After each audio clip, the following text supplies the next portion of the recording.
galera, ó, bicudão arrumado aí, ó.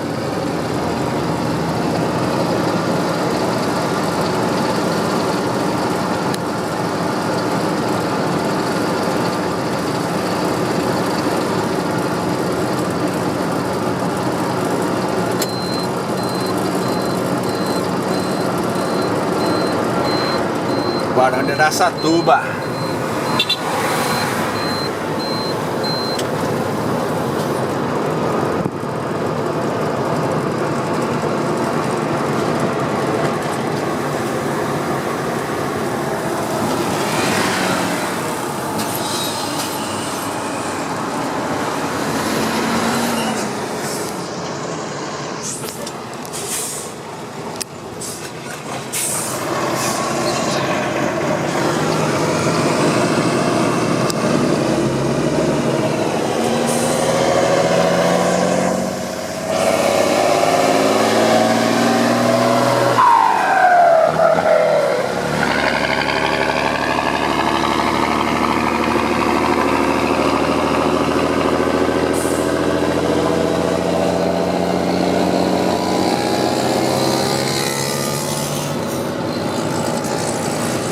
Olha, galera, pode não ter 300 cavalos,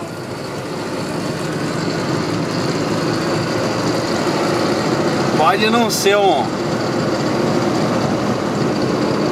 Camis, mas fala se esse estraladão do 1620 não é bonito pra caramba.